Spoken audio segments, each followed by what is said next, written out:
नमस्कार दोस्तों, मैं जितेश कौशिक एक बार फिर स्वागत करता हूं आपके अपने YouTube channel public reaction TV पर। तो कैसे आप सभी, उम्मीद करता हूं बढ़िया ही होंगे। दोस्तों, हर छोटी बड़ी खबरें व ताज़ा खबरें सबसे पहले पाने के लिए अभी सब्सक्राइब करके जुड़ जाए आपके अपने YouTube channel public reaction TV पर।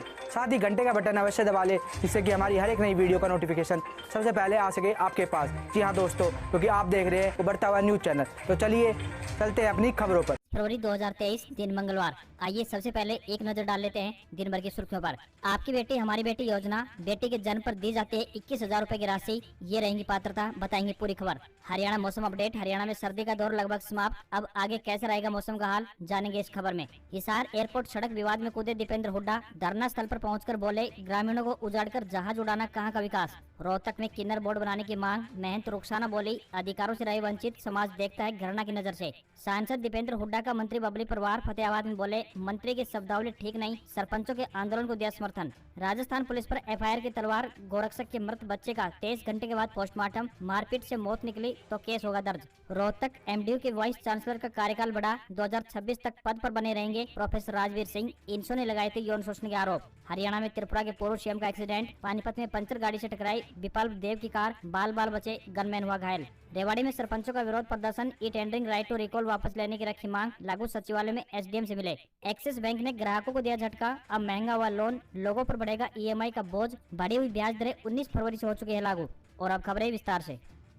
अपडेट। हरियाणा में सर्दी का दौर लगभग समाप्त, किसानों के लिए भी जारी हुई एडवाइजरी। हरियाणा में सर्दी का दौर लगभग जा चुका है। दिन में गर्मी पड़ रही है तो रात में अचानक धुंध पड़ने लगती है। हालांकि धुंध का यह प्रकोप लंबे समय तक नहीं रहेगा। अगले 4 दिनों में प्रदेश में मौसम खुश्क रहेगा, जबकि रात का तापमान 2 से 3 डिग्री और बढ़ जाएगा। हरियाणा राज्य में मौसम आमतौर पर 23 फरवरी तक परिवर्तनशील रहने की संभावना जताई गई है। इस दौरान पश्चिमी विक्षोभ के आंशिक प्रभाव से 22 फरवरी तक राज्य में ज्यादातर क्षेत्रों में आंशिक बादलवाई रहने की आशंका जताई गई है। साथ ही हवाओं की दिशा में बदलाव होने तथा हल्की से मध्यम गति से सतही हवाएं चलने के आसार जताए गए हैं, जिसके प्रभाव से दिन के तापमान में हल्की गिरावट तथा रात्रि तापमान में हल्की बढ़ोतरी भी दर्ज हो सकती है। गेहूं निदेशालय के अनुसार किसान गेहूं में जरूरत के अनुसार हल्की सिंचाई करें। तेज हवा चल रही हो तो सिंचाई रोक दें। ड्रिप सिंचाई की सुविधा हो तो गेहूं की फसल में जरूरत के अनुसार नमी बनाए रखें। पोटेशियम क्लोराइड 0.2% छिड़काव करने से अचानक तापमान में वृद्धि होने की स्थिति में गेहूं की फसल को नुकसान से बचाया जा सकता है। गेहूं की फसल में पीला रतुआ रोग का निरीक्षण नियमित रूप से करते रहें।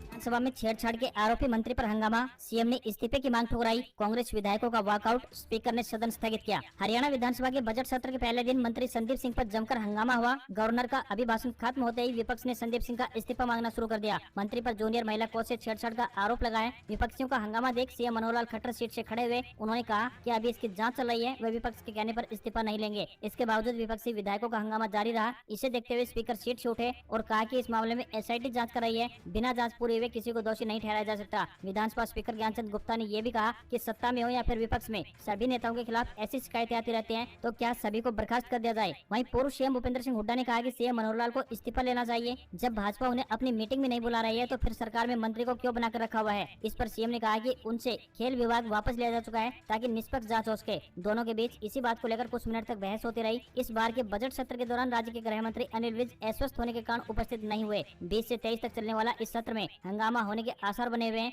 सुबह 11 बजे से शुरू होने वाले बजट सत्र से पहले सत्तासीन बीजेपी व जेजेपी विधायकों की संयुक्त बैठक भी हुई। इस बैठक में मुख्यमंत्री मनोहर लाल खट्टर, डिप्टी सीएम दुष्यंत चौटाला भी उपस्थित रहे। बैठक में कुछ निर्दलीय विधायक भी शामिल हुए। मीटिंग में सत्र के दौरान विपक्ष के हमलों से बचने की रणनीति पर चर्चा की गई। में सरपंचों पर लाठीचार्ज, डीसी ऑफिस गेट से उठाने पर हुआ टकराव, 50 से ज्यादा सरपंच हिरासत में लिए। हरियाणा के जींद में डीसी को बुलाने की मांग पर अड़े सरपंचों पर पुलिस ने लाठीचार्ज किया। सरपंच डीसी को बुलाने की मांग पर मेन गेट पर बैठे हुए थे। इस दौरान पुलिस ने उन्हें समझाने की काफी कोशिश की, लेकिन उन्होंने एक न सुनी। कई घंटों तक सरपंच जब गेट से नहीं उठे तो पुलिस ने उन्हें जबरन उठाना शुरू किया। इस दौरान टकराव की स्थिति पैदा हो गई। पुलिस और सरपंचों में धक्का मुक्की हुई। 50 से ज्यादा सरपंचों को पुलिस ने हिरासत में भी लिया। इस दौरान कई सरपंच और पुलिस कर्मियों को हल्की चोटें आई है। ऑफिस के मुख्य गेट पर बैठे रहने के कारण अपने कामों से आने वाले लोगों को बाहर ही इंतजार करना पड़ा। वहीं प्रीति मनोहरपुर ने कहा है कि जब तक ई टेंडरिंग का फैसला वापस नहीं होता, राइट टू रिकॉल रद्द नहीं होता है, तब तक उनका धरना प्रदर्शन जारी रहेगा।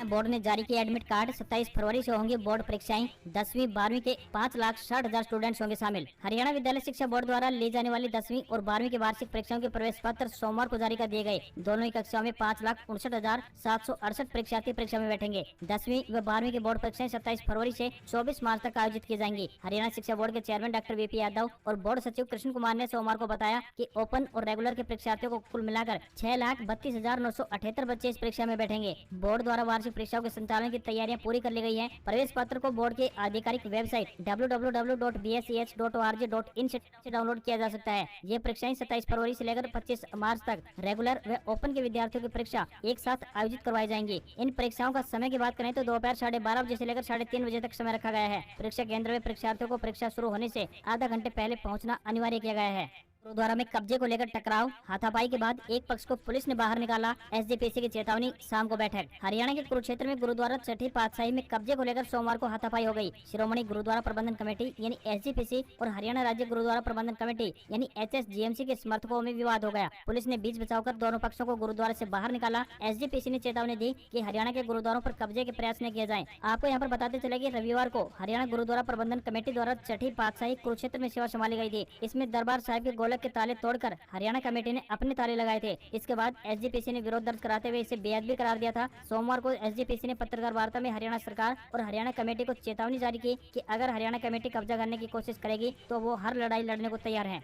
में बनेंगे ESI अस्पताल, 100 बेड की मिलेगी सुविधा, 14 नई डिस्पेंसरी का भी होगा निर्माण, केंद्र ने दी मंजूरी। हरियाणा को केंद्र सरकार ने एक बड़ा तोहफा दिया है। राज्य के 6 जिलों में 100 बेड के ESI अस्पतालों की स्वीकृति प्रदान की गई है। इसके अलावा राज्य के विभिन्न जिलों में 14 नई डिस्पेंसरी का भी जल्द निर्माण किया जाएगा। मुख्यमंत्री मनोहर लाल ने केंद्रीय मंत्री भूपेंद्र यादव के साथ मीटिंग में केंद्र की स्वीकृति के लिए आभार प्रकट किया। ESI हेल्थ केयर की मीटिंग के दौरान मुख्यमंत्री मनोहर लाल खट्टर ने बताया कि कुरुक्षेत्र और तरावड़ी में नई डिस्पेंसरी शुरू हो गई है। वहीं झाड़ली में स्थापित की गई डिस्पेंसरी भी जल्द ही चालू हो जाएगी। मुख्यमंत्री ने कहा कि हिसार, रोहतक, सोनीपत, अंबाला, करनाल और पंचकुला में 100 बिस्तरों वाले 6 नए ESI अस्पतालों के निर्माण के लिए प्रशासनिक स्वीकृति प्रदान की है। मनोहर लाल ने मीटिंग में बताया कि करनाल, रोहतक, झाड़ली, गन्नौर, मुलाना, घरोंडा, फरुखनगर, कोसली, साह, छछरौली, पटौदी, भूना, चरखी दादरी और उकलाना मंडी में 14 नए ESI डिस्पेंसरी खोलने की प्रशासनिक स्वीकृति प्रदान की गई है। बैठक में ये भी बताया गया कि केवल रोहतक, पटौदी और झाड़ली के लिए ESI डिस्पेंसरी के लिए ESI निगम नई दिल्ली से सैद्धांतिक स्वीकृति प्राप्त हुई। की बेटी हमारी बेटी योजना, बेटी के जन्म पर दी जाती है 21,000 रूपए की राशि, ये रहेंगी पात्रता। रोहतक के उपायुक्त यशपाल ने कहा है कि प्रदेश की बेटियों को सशक्तिकरण प्रदान करने के लिए मुख्यमंत्री श्री मनोहर लाल खट्टर के नेतृत्व वाली राज्य सरकार ने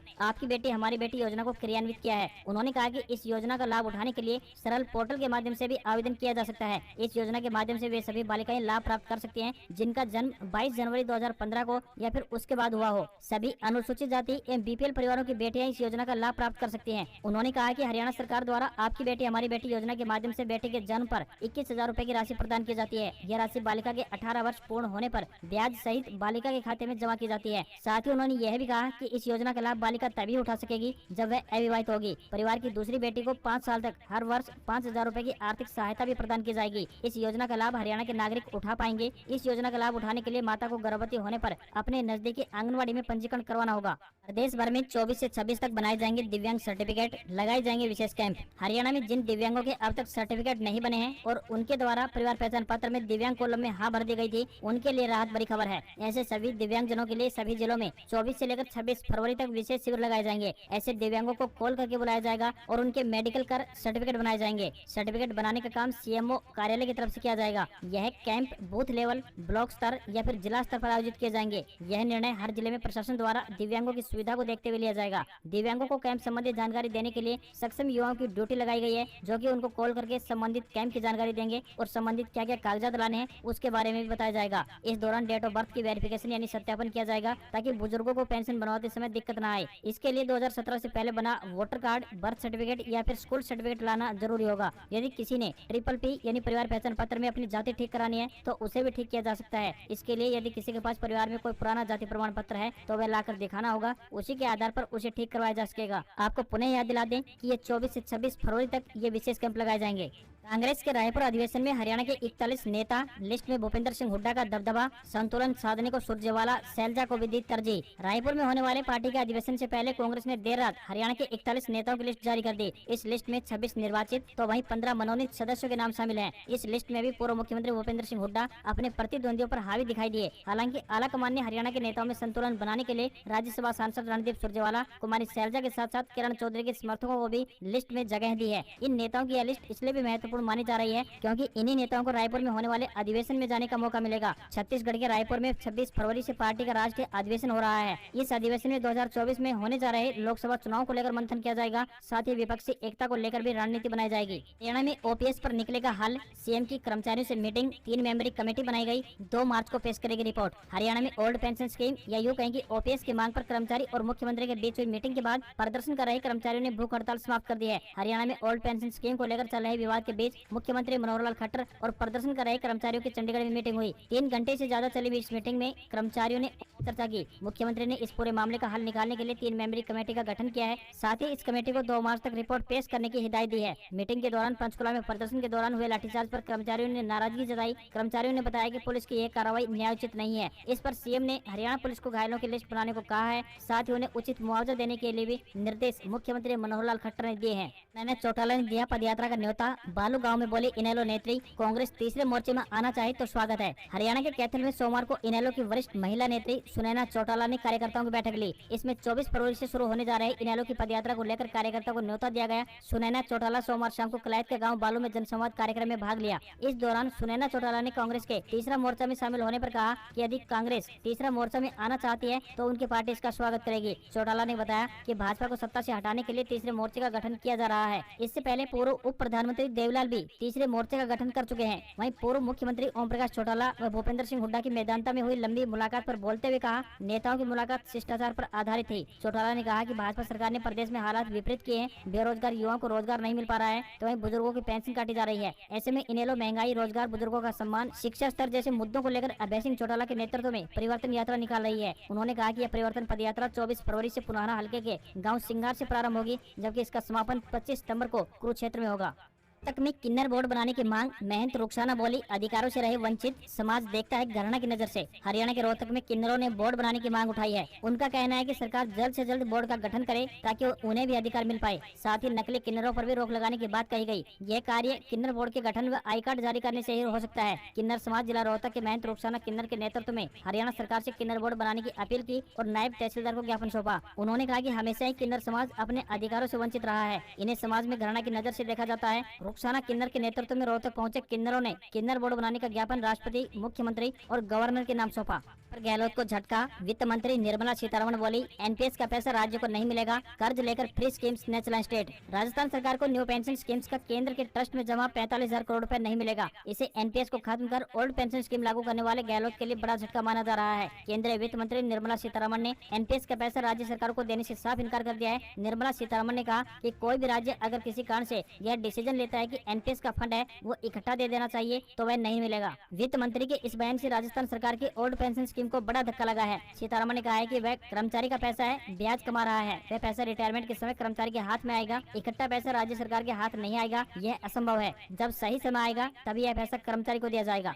स्तरीय पशु प्रदर्शनी 11 मार्च से चरखी दादरी में 50 कैटेगरी में उत्तम नस्ल के 12,000 पशु लेंगे भाग। हरियाणा में पशुपालन एवं डेयरी विभाग द्वारा 39वीं राज्य स्तरीय पशु प्रदर्शनी का आयोजन 11 से 13 मार्च तक चरखी दादरी में होगा। भिवानी के पशुपालन विभाग के उप निदेशक डॉक्टर जसवंत जून ने बताया कि इस प्रदर्शनी में प्रदेश भर के उत्तम नस्ल के 50 कैटेगरी के पशु हिस्सा लेंगे। इस पशु प्रदर्शनी में लगभग 12,000 पशु व 40,000 लोगों की पहुँचने की उम्मीद जताई गई है। जिला के सभी पशु डॉक्टरों को अपने क्षेत्र में उत्तम नस्ल के पशुओं को छांटने की जिम्मेदारी भी सौंपी गई है। उन्होंने बताया कि उत्तम पशुओं के कान में 12 अंकों का टैग होना जरूरी है और साथ में पशुपालकों की फैमिली आईडी भी आवश्यक है। उन्होंने बताया कि उत्तम नस्ल के पशुपालक अपने पशु डॉक्टरों के पास अपने पशु का रजिस्ट्रेशन अवश्य करवा लें ताकि उनकी सूचना उच्च अधिकारियों को भेजी जा सके। इस मौके पर पशुपालकों ने कहा कि पशुपालन विभाग द्वारा हर वर्ष राज्य में राज्य स्तरीय पशु प्रदर्शनी का आयोजन करवाना एक बहुत ही सराहनीय कदम है। इससे पशुपालकों में उत्तम नस्ल के पशु पालने की भावना जागृत होती है और प्रदेश में अच्छा पशुधन तैयार होता है। अडानी ग्रुप के 10 शेयरों में से 7 शेयरों में गिरावट दर्ज। ग्रुप की फ्लैगशिप कंपनी एंटरप्राइजेज का शेयर 6% टूटा। सेंसेक्स 311 अंक गिरकर बंद हुआ।